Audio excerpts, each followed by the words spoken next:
Evening, ladies and gentlemen, and welcome to the Wednesday night live stream for Wednesday, March 30th. My name is Alan Collins, founder of StudentLoanJustice.org. I'm going to get right into it, folks. Try and keep it rather short tonight. If you can see us on Facebook or Twitter, then by all means, throw a comment out and I will gladly respond to it. If you're watching us on YouTube or Instagram or any of our other platforms, I only urge you to come to Facebook.com/groups/SLJ group or check us out on Twitter. Our Twitter handle is Student Loan Just, JUS number 1, Student Loan Just 1. So there's a lot going on right now, folks. First of all, we're up to over 1 million people on our petition, nearly 1.1 million signatures on the petition. Got a couple 100,000 people on our other platforms, and we're thrilled about that. We really should have 5 to 10 million, if not even 15 or 20 million people on that petition, though. So you can see that at change.org/cancel-student-loans. We did a great interview last week with a very conservative news program, News Nation, a lot like Fox News.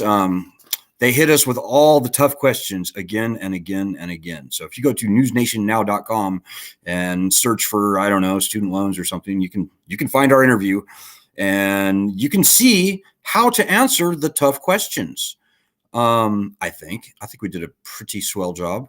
Hopefully, I would love to do interviews like that every single day. It will help. We go into the lion's den on this group, by the way. There's no place we'd rather be. So by all means, anything that you or anyone out there can do to get us on with Tucker or whoever else, the War Room, you name it. We will gladly go on and go toe to toe with their best and their brightest. I faced Leland Vittert last week, and he's a London School of Economics guy, which is pretty impressive. Anyways, we can do that. We love doing it. It's what we were built for. We've been sharpening this sword for many years. We are ready to rumble in the jungle, as they say. So tonight, I want to talk, and this is the question that is obviously on everybody's mind. What is going to happen with the federal student loan program? In fact, what is going to happen with student loans in general? And it's a loaded question, I know. But here's the answer. If and when they decide to turn on the lending program, the federal program, what is going to happen is almost nobody will pay. That is in stone. Before the pandemic, only 36% of, in fact, less than 36% of everyone was paying. Less than 36% before the pandemic. In other words, 64.3%, that's nearly 2/3 of all borrowers, were not making payments on their federal student loans. And that is before the pandemic. And let me do a quick screen share and show you exactly what I'm talking about. So here it is. Oh, wait, no, sorry. Here it is. This is before the pandemic, ladies and gentlemen. So, as I said, 35.7% of the borrowers were paying. 49% of the borrowers were not paying. And an additional, more than 16%, they were technically in repayment, but they were making $0 payments. So, AKA, they were not paying. That is stark. I hope you agree. That's pretty crazy. So, if and when they, and I know the other questions, unfortunately, we don't have answers for. Are they going to extend the repayment pause? I would have said it was about a 60-40 that they were going to extend 2 weeks ago. But then SoFi, College Avenue Lending, which is a brainchild of Albert Lord, and some other deep, dark, swampy private student loan interests, decided to weigh in. And they're now calling on Biden to turn the program back on. And I know Biden wants to turn the program back on because Biden is not a good guy in this fight, ladies and gentlemen. He's just not. Never has been. It's just his DNA is not geared towards the students. It's geared toward, or the borrowers, I should say. We're not students. We're borrowers. We're older. We're like most of us are over the age of 35. By the way, we're no longer. We probably have forgotten most of everything we learned in college. Most people. Biden is not a good guy for us, and we knew he was going to be tough, and he is not disappointing. So now here today, now that the private lenders have weighed in, I'd say it's back to a 50-50, maybe even a little bit less. I would have expected if they were going to extend, they would have announced it by now.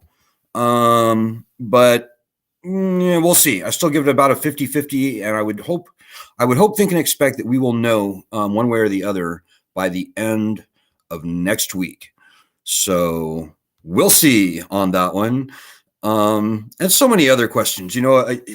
The most important policy point that I'm going to make for you all here tonight is the fact that we are not going to see meaningful student loan cancellation unless and until we get the threat of bankruptcy back on our side. We've been doing this for 17 years, ladies and gentlemen, and a very well-worn, very often used trick that we have seen over the years is the Department of Education or Congress or whoever rolling out a newfangled loan cancellation program, like public service loan forgiveness, like income-based repayment, like pay-as-you-earn, like revised pay-as-you-earn, like income contingent repayment going back to the 90s. And they have done this as a cheap substitute for returning standard bankruptcy protections to student loans. The end result is that 99 point probably 5 or 6%, maybe even 9, it's like that stark, 99 point something percent get kicked out. They get disqualified out of whatever loan cancellation program they're going for not dotting their I or crossing their T or any number of reasons that the Department of Education and its contractors have at its disposal to disqualify people out of the programs. We're not going to be fooled again, ladies and gentlemen. In fact, we were kind of never fooled in the first place, but we've got a muscle to flex now. We've got over 1 million people across all of our platforms, and we have a little bit of a muscle to flex, and we need to flex it, ladies and gentlemen. The bad guys would love to foist yet another fake loan cancellation gimmick upon us. Tomorrow, Joe Biden could hold a press conference and say, okay, ladies and gentlemen, I am going to do everything you wanted, and I am going to now cancel up to $50,000. And you know what that will mean? It will mean almost nothing for almost everyone. He'll up to our lawyer words, and every lawyer in the country knows what I'm saying when I say that there is a world of hurt packed in between those two words, up and to. It won't be $50,000 for everyone. In fact, it will be more like you get $3,000, you get $8,000, you get nothing because you earn too much, you get nothing because you're in default, you get nothing because you didn't dot your I and cross your T on your application. There's a million ways to niggle that down to being nothing. And by the way, $50,000, even if it was actually $50,000 for everybody, it's crap. For the worst hurt borrowers, who are typically older people who owe many hundreds of thousands of dollars, despite having borrowed very moderately in years, more like decades in the past, they've been hurt the worst. And some of them owe $250,000, $300,000 or more. $50,000 is insulting to those people. I mean, we're talking about people who are in their 50s and 60s, and they need to save for retirement and stuff. And I'm sorry, but $50,000 is just nothing for them. But my first point is the far stronger point, and that is that it will come to almost nothing for almost everyone. This is the way the Department of Education rolls, guys. They are not a good, beneficent, generous agency. I can't speak for the other agencies. I'm sure the Department of Defense and Department of State and the Department of the Veterans Affairs and Health and Human Services, I'm sure they all do a fine job, swell job. Department of Education does not. They never have, certainly in the 17 years that we've been doing this. I hope that changes with the new cast of characters they have, but I have to be honest and say that I am dubious.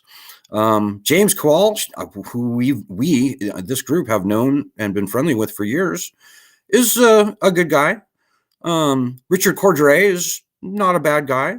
Toby Merrill, we don't know, but she strikes me as being a pretty decent person. But those are only 3 people of many. It's really the unelected, unappointed bureaucrats within the Department of Education who are the nasty ones. And ladies and gentlemen, I'm here to tell you, they fight tooth and nail behind the scenes to keep bankruptcy gone from student loans. They just do. It's their kryptonite. Now, with the threat of bankruptcy back on our side, then that will compel the department and its contractors to meaningfully and widespreadly cancel student loans. When we get our bankruptcy rights back, ladies and gentlemen, it's game over. The game finally is fair again, and it will become abundantly obvious that many, maybe even most, possibly even all of the loans really should be canceled. And I can go into that a little deeper if you want me to at some point. Hey, by the way, if you have any questions or comments, throw them out. Sorry, I've been lagging on this. I'm guessing we may have a few questions on our Facebook account. By the way, quick news. One of the student loan companies got fined $1 million today for misleading borrowers. That happens all the time, guys. Going back to the year 2000, the servicers, back then the lenders, they were getting fined multi-millions of dollars for doing the most terrible things. Sally Mae, for example, paid a $3 million fine for throwing borrowers into default without even attempting to collect on the debt, and then lying and saying that they actually tried to contact the borrowers when they never even tried. They faked paperwork. They love defaulted loans, guys. And the servicers are just the same. The servicers are the same cast of characters. They're no longer lenders, although they still do private loans. We see that stuff all the time, and we see settlements, and we see lawyers get paid, and none of those things ever matter to the borrowers. So that's about as much time as I want to spend on that. Hey, we've got quite a few comments here. I see a comment from Chris Renner. Hey, Chris, what's going on? So Chris asks, gosh darn it. Chris asks, hold on a minute. Chris says, I think tomorrow's episode of 1A is focused on student loans. Oh, that's a good point, Chris. WAMU or something. I think it's public television or public radio in New York is doing a little thing tomorrow. Focused on student loans. Be careful, guys. We've been on NPR many times. We've been on PBS, all that stuff. NPR is uniquely terrible in their reporting on the student loan issue. I don't know why. Well, I do know why. Their headquarters is located literally like a BB gun shot, if not a stone's throw, away from one of the key Department of Education buildings in Washington, D.C. NPR receives a ton of money from the federal government, so they tend more towards the propaganda side of things. Now, the local affiliates are a little better, but we'll see how this thing on 1A goes tomorrow. I think it's going to be a ruse. I think they're going to have this company Savvy, S-A-V-I, on, and I think they're going to be gently, subliminally urging people to get ready to start paying your loans again. I kind of think that's where they're going to go with that. So we'll see. Kyle says, Department of State sucks. I did a job for them overseas. Well, I try to give everybody the benefit of the doubt. I only care about the Department of Education, and the Department of Education is filled with vicious, cruel, I would say sadistic and sociopathic, unelected, unappointed bureaucrats. And I could throw some names out. Maybe I won't tonight, but let me just say there are some very, very, very, very bad people at the Department of Education. And I don't know how they hang on to their jobs. It kind of goes to show the rot goes from the head down. So Chris says, I am trying to apply for PSLF, but once again, my loan is of the wrong varieties. Thanks for all your advocacy. Yeah, Chris, I would like to say that the Department of Education has turned over a new leaf with the revised public service loan forgiveness program. And indeed, there's a few people in our group who have had their loans at long last canceled. I want to say Biden has canceled like $8, $9, $10 billion to the public service loan forgiveness program at this point. But guys, that's nothing. That is nothing. If you look at the pie chart of student loan debt, it's like you can barely see the sliver. it's like $10 billion is like nothing. It's nothing. It's like 1/1000th of all student loan debt. It's just a tiny, tiny, tiny amount. So yeah, guys. And by the way, the Department of $100 billion a year is added to the nation's debt tab in interest alone every year. So President Biden could do $15 billion a year forever, and the federal student loan portfolio would still grow by $85 billion a year. That's not a solution. And if he thinks that he's going to win any voters over with that nonsense, he's totally wrong. By the way, we're a fiercely nonpartisan group, ladies and gentlemen. Whether you are a Democrat or a Republican, we are very glad you're here. We frankly sort of hate both parties at this point. It's kind of a good cop, bad cop thing where the Democrats have the white hat and the Republicans have the black hat. But guys, the partisan divide is what we have been stuck in. Us 45 million student loan borrowers, actually far more, closer to 60 million student loan borrowers when you include private loans and cosigners. And we have been screwed by this partisan nonsense. Hey, Kyle says, talk about how desperately SoFi is asking Biden to forgive $10,000 in student loans and restart repayments. Yeah, $10,000 is nonsense. SoFi is a terrible, terrible company, by the way. If I was an investor, and I am not, full disclosure, I would be selling SoFi as short as possible because that whole industry is going to zero.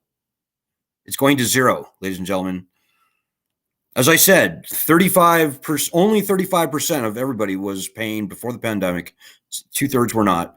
Whenever they try and turn this lending system back on, I will be stunned if even 1 in 5 borrowers actually resumes paying on their loans. This lending system is dead, guys. It's failed. It's catastrophically failed. SoFi they have a bad business model. They should go away. And I have no respect for SoFi, by the way, because what they do for a living is they're parasites. They siphon off the most creditworthy, the most successful borrowers out of the federal lending program. So they're essentially stealing from the taxpayers. The very few federal student loan borrowers who can afford to pay their loans, SoFi takes them away. And so SoFi is a drain on the taxpayer. As I said, we're not a Republican group or Democratic group, but I care somewhat about the taxpayers. And by the way, as far as the taxpayers go, a very important thing that I will tell you tonight is that canceling student loans requires not one dime from the penny, not one dime from the federal treasury, and not one penny, there's that penny, is added to the national debt. Now, you cannot say that about almost any of the other stimulus that we saw during COVID. Like, here's one really good example. I'm going to show you another graphic here. I'm trying to do the screen share and stuff, trying to get a little more good about that.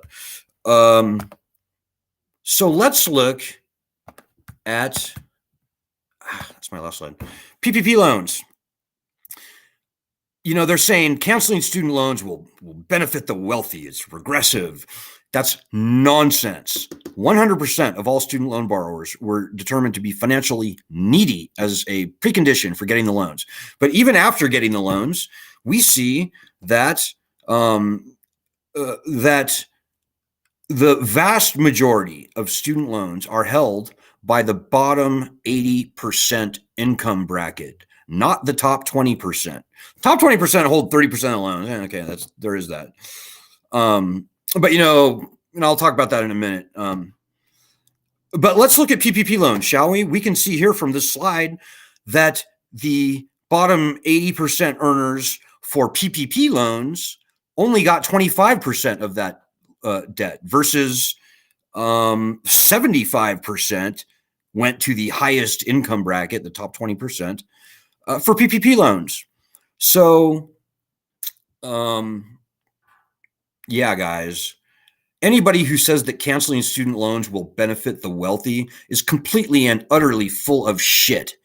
Pardon my French. And I'm talking about people like Adam Looney. He's with the Brookings Institute right now, and he's the guy trotting out this data.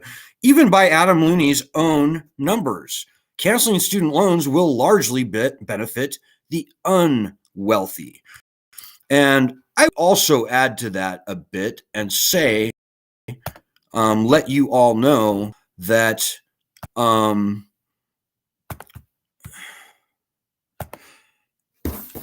that it's true. There are a few student loan borrowers who make over $100,000 a year. And there are people like, I'm not going to mention her name, but one of our good friends on this group, she's, I think in her late 50s, maybe even early 60s. Only now, finally, is she breaking into the $100,000 plus club in terms of earnings. She originally borrowed $26,000. She has repaid $93,000 on her $26,000 loan. She still owes $132,000 on that $26,000 loan, despite having paid $93,000 on that $26,000 loan. So, does she make more than $100,000 a year? Well, yeah, finally, now that she's knocking on the door of retirement. So screw the people who say that loan cancellation will unduly benefit the wealthy. That's nonsense. As I said, most student loan borrowers over the age of 35. People over the age of 50 who tend to have higher incomes, because that's how life works. You earn a little more as you get older. People over 50 outnumber now people under the age of 25 with student loans. And they owe 3 times more than the under 25 crowd, despite having borrowed far less years or even decades ago. So Adam Looney he's a plant, by the way, from the Treasury Department. I suspect strongly the Treasury Department are also not good people. The Treasury Department are pulling a lot of strings. They apparently love this lending scam. They love getting all that profit in from the federal lending program, and they ought to be ashamed of themselves. So, couple more comments here. In fact, we have quite a few more comments. The most important thing anybody can be doing right now, ladies and gentlemen, is going to our website and doing our daily actions, studentloanjustice.org. And if you've never done a daily action, do at least a month or 2 worth of daily actions. It's very, very, very important. We just realized that we just broke some very important research, and we looked at the top 10 and bottom 10 states for student loan debt. And by the way, there kind of isn't a top 10 because all of the states are being absolutely wrecked by student loan debt. But, you can compare them relatively to each other, which is what we did. And what we found was that the worst 10 states, as measured by average student loan debt versus average earnings. So in some states, people earn less, some states, people earn more.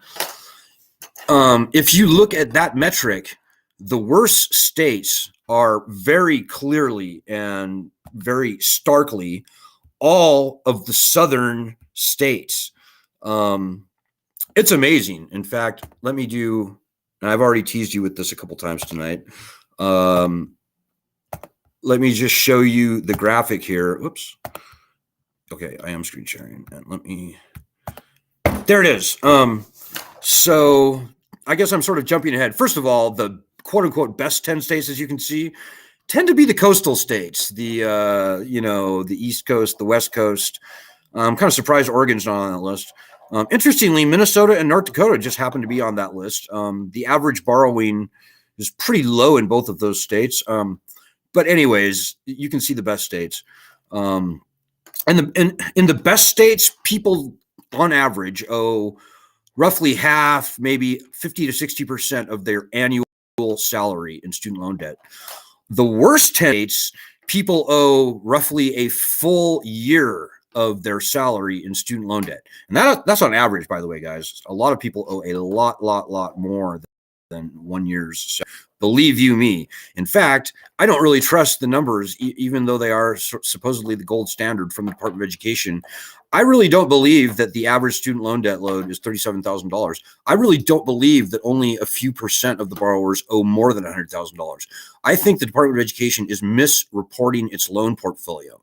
I think, in fact, I suspect extremely strongly, I'm 95% sure that the Department of Education is not including interest that accrues on defaulted student loans when they report their numbers. I believe that's true. I know it was true as of 2009.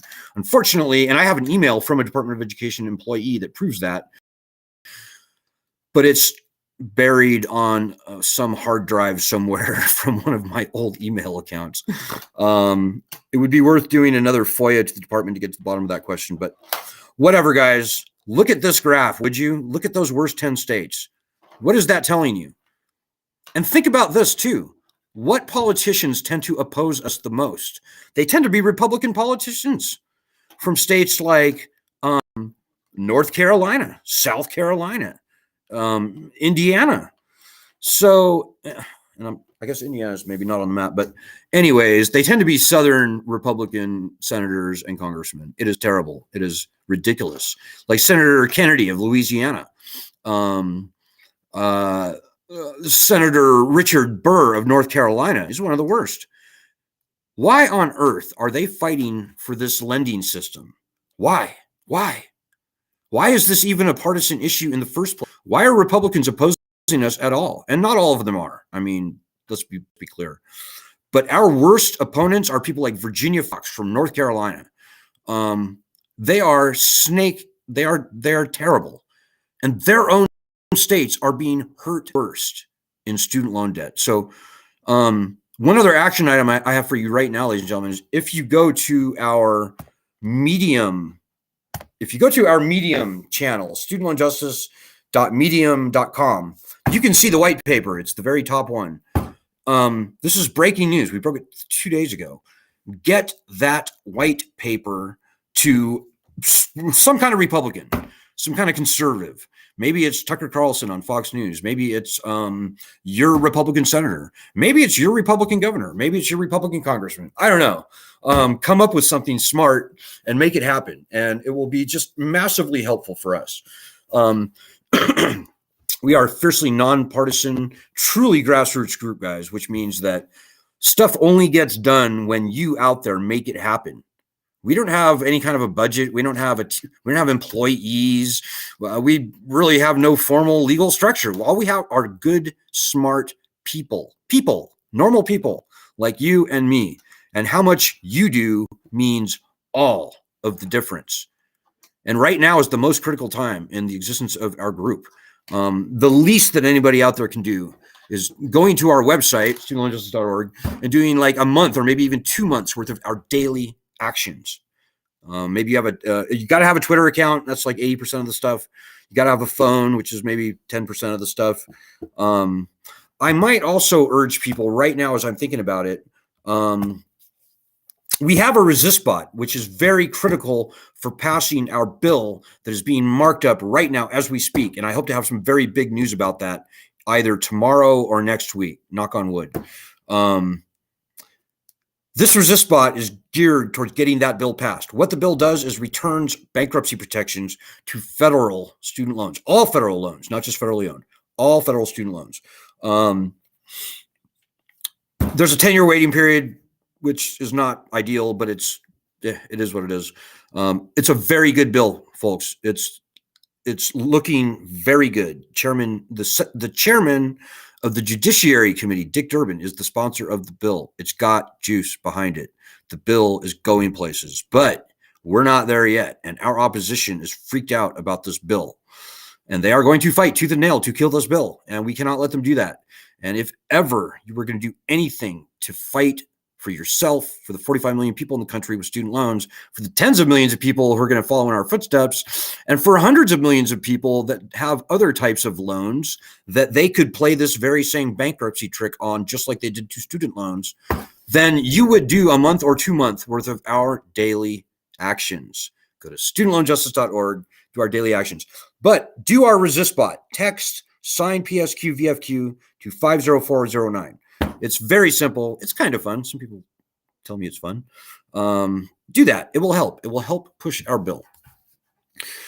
So Doug Grostophin says, tell our people why they owe so much of this is due to the Repay As You Earn program scam, which actually lets somebody pay $0 per month, but interest keeps accruing. How can this be just? It is not just, Doug. And Doug makes a very good point. All of those loan cancellation gimmicks I mentioned earlier, all those income-driven repayment plans, if you don't make a lot of money, and most people who sign up for them don't, they wind up increasing the loan balance as the repayment period goes by. So if you're on IBR, which is a 25-year repayment plan, if you go into IBR with, say, $20,000, at the end of 25 years, assuming you don't pay much on your student loans because you make a low income because for whatever reason, that $20,000 loan is going to be $60,000, $70,000, $80,000 by year 25. And the most cruel irony of the whole thing, Doug, is that 99% of the people, they get disqualified out of the program before getting a nickel of loans forgiven. So for 99% of everyone, which is essentially everyone, these programs are cruel, vicious, sadistic, socialistic jokes, and they are the punchline. Sociopathic, not socialistic, sociopathic. Sorry to all the socialists out there. I apologize. Didn't mean to say that. It's just crazy. And Leslie Fishman says, I know so many younger folks with over $100,000. You know, the borrowing these days has gone through the roof, particularly for graduate school. They are willing to loan any amount of money, particularly for graduate students and their parents increasingly, unlimited amounts. And it's broken. It's broken, ladies and gentlemen. It can't be allowed to continue. But, you know, I'll tell you, Leslie, for every younger person, say under 30 who owes 100,000, there's probably, I'm guessing, maybe even 2 to 1 people over the age of 35 that owe over $100,000. And this is despite borrowing far less and many years or even decades ago. Chris Renner says, this makes us all furious. What a scam. You know, I wake up pissed off almost every day, Chris, because of this lending scam. What kind of a country does this to its own citizens? Don't get me started. But one thing I will tell all of you out there, being pissed is great, but what is the most constructive is to funnel that anger into fighting. It feels good to fight this fight. It's cathartic. It literally feels great. And it helps tremendously. I cannot tell you how much it helps. It's so important that everybody out there fight for themselves. It's got to happen, guys. Tremendously. As I just said. It helps a lot. And it feels good to fight, and we're winning. And for the first time in 17 years, I can see the light at the end of the tunnel, guys. Which brings me back to tonight's broadcast. What's going to happen? As I said, one thing is not going to happen. Almost nobody is going to ever resume paying on their loans. That is definitely going to happen / not happen. And that's the way it should be, guys. You know, lending systems fail from time to time.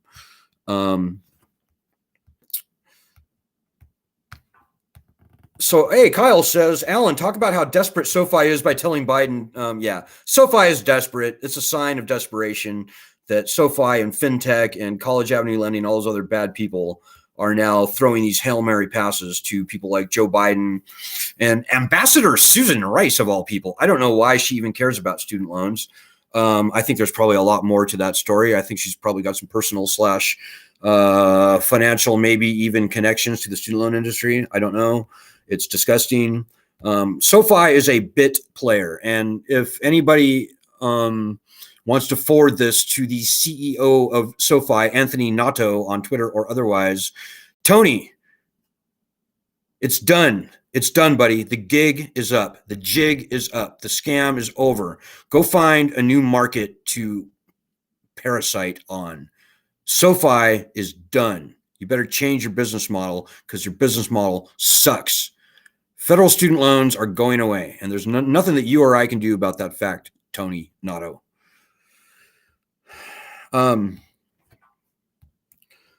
Couple more comments, and I'll probably want to end it quickly. So Doug Grostophin says, I'm now at 59, but owe now 53K and have paid over the 30K that I took out in 1985. Been dealing with this for too long. Well, welcome to the club, Doug. And to all the older people out there, we're so glad you're here. You're so not alone. People over 35 outnumber people under 35 with student loans, and they owe 150% more. People over 50 outnumber people under 25 with student loans, and they owe 300% more. It's ridiculous. This is not a younger millennial problem, guys. It is, obviously, but this is more an older person's problem than a younger person's. So where is AARP? Where are they? They've said a few things, but they haven't done much. This is a woman's issue. 2/3 of the debt is held by women. This is a seniors issue for the reasons I just mentioned. This is a veterans issue. Veterans are being hurt far worse than civilians. This is a red state problem for the reason I just said. Let me just share that screen one more time. Anyways, there are a million ways you can slice and dice the demographics around this problem. It really, to me, it just goes to show how absolutely strong we are. I could go on. But there are a million different demographics. This is an African-American problem, without a doubt. The default rate for African-Americans was 500% higher than average as of like 2007. But it's mathematically impossible to be 5 times worse today because by my best estimations, even before this pandemic, 80% of all federal student loan borrowers were never going to be able to repay their loans. They were going to default. So, yeah, guys, it's a Republican issue. Look at the red states there. Over half of all student loan borrowers are either Republican or independent. I know that sounds crazy, but it's true. It's completely true. And maybe I can even show you that. This is another bit of breaking research that we did a couple of weeks ago. We looked at Pew data and Gallup data. As of 2014, of all the people who had been to college, it turns out that about 50% of them identify politically as being either Republican or independent. And the nation has tended to skew a little bit towards the right since 2014. So it is not controversial to say that even before the election, I think we maybe even gone a little further to the right since the election. I don't know. I could be wrong. But most student loan borrowers identify politically as being either Republican or independent. So you could argue that this is a conservative base problem, and you'd be right. So guys, all the stuff that I just said only goes to show, and here's what I was looking for. Everything I just said is borne out in this chart. So this is not a liberal elitist problem at all. It is not. I know the media loves to caricature it that way, but it is not. I can only hope that everybody out there is a little smarter than that and that you can read between the lines. This problem is so big. Our social diversity as borrowers should be our greatest strength. Candidly, I will say I know we've got a ton of conservatives on our group, like Kyle, if you don't mind me saying. I happen to know you're a pretty conservative guy. There's a lot of conservative people in our group, and they aren't loud enough. They need to get a lot louder. They really do. And I appreciate all, Kyle went on a live stream with me last week, and so you could see that, and I appreciate that greatly. But more people need to be getting way more loud from the right. Like if you live in Georgia, if you live in Texas, if you live in any of those red states that was on that map, you should be going out of your way, going overboard to get that information to your governor and both of your senators. I don't think they even know that information. I really don't. And by the way, the information is very solid. We've been featured. We and our research have been featured in the past on 60 Minutes top story. We've broken stories in the Wall Street Journal, even in the Washington Post, believe it or not. We've broken news in the New York Times. We've broken news in the Chronicle of Higher Education, many other places. We've written books. We live and breathe the data, and not the shit data, not the stupid Fed data, not the stupid Survey Monkey data. That's all nonsense. We only will speak to and use good data, like the best data we can find. And even that data is not that great, but we will not. The stuff that we say is true. Put it that way. I am very careful in the quality of our research. So, okay, ladies and gentlemen, it looks like we still have. Oh, Doug Grostefan says, I'm dying to hear what you cannot tell us. Good point, Doug. There's a few things going on right now. And I really hope that we'll have some good news. Technically, tomorrow is my expectation, but I'm frequently disappointed. I think it may be next week, but hopefully it's tomorrow. Let's hope that it's tomorrow. Things are happening, guys, and this stuff does not happen in a vacuum. We really need your help right now.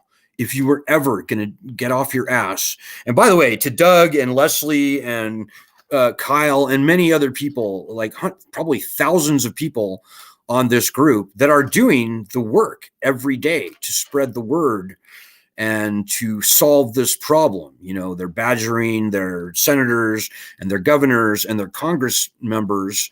I salute you, and I do. We are the pioneers. We're the tip of the spear. This stuff does not happen in a vacuum. And all the people out there who think that they can sit back, wait and watch and worry and, eat popcorn, and the solution is probably going to fall in your lap, you've got another think coming, because it never works that way. You got to pull your own weight in this group. This is a working group. This is a fighting group. This is not a eat popcorn, sit back and enjoy the fireworks group. Yeah, we're not that. You got to put your own work in on this block. And if you've never done that, then that starts by going to our website, studentloanjustice.org, and doing at least a month worth of our daily actions. It's simple stuff. You can probably do a month worth of daily actions in about less than half an hour. If you have Twitter, if you have a phone, if you have an email account, and I think you do, if you're watching me, you can be doing our daily actions. There's really no excuse for you not to be. So okay, guys, I think we probably have a few more comments, but I have to cut it off at some point. Just got to do it. I hope it has been enlightening for you tonight. I hope you will do that stuff I said. Please rewind this video if you can't remember what I said. It's very simple. The last thing I will plea for tonight is I need to make a plea for donations at this point, ladies and gentlemen. We need to raise around $350 by the end of this business week. There's rent involved. We're trying very hard to raise about $350, and I almost never try and solicit donations, but these are personal gifts. As I said, we are a very lean and mean grassroots. If we were a band, we'd be the Grateful Dead. So we don't need much to survive, but we can't do it on nothing. So if you could go to our website, if you appreciate the work that we're doing, all that we're getting done, which is a tremendous amount, I think you will agree the return on investment is very high for this group, and we are sweating bullets right now to raise $350 by the end of this business week. So if you could go to our website, studentloanjustice.org/donate, then throw us a couple of bucks. I want to give a quick shout out to two reverends actually, from the Yale Divinity School, who very generously pledged to support us with $1,000 over the next 3 months. And we appreciate that greatly. We're still kind of in a bind. Our monthly operating expenses tend to run around to a little over $2,000, actually significantly more than $2,000 a month now, that we have a huge email list that we have to pay a ton of money to use every day, which is just outrageous, but it is what it is. It's a good problem to have. So if you can throw in a couple of bucks, studentloanjustice.org/donate. We don't have a link on our website, but whatever. Just remember that. So, okay, folks, I will be back on Friday. Big things are happening. Ed, our fearless co-leader, will be here tomorrow. Tell a friend or 5 about our group, about our petition, change.org/cancel student loans, and help out. We need you. In the immortal words of fictional hero John Connors of Terminator 4 fame, you have no idea how important you are. We need you. We are the pioneers. Remember that and help. Okay, guys, have a good couple days. Good luck. Godspeed. God bless everybody. See you Friday.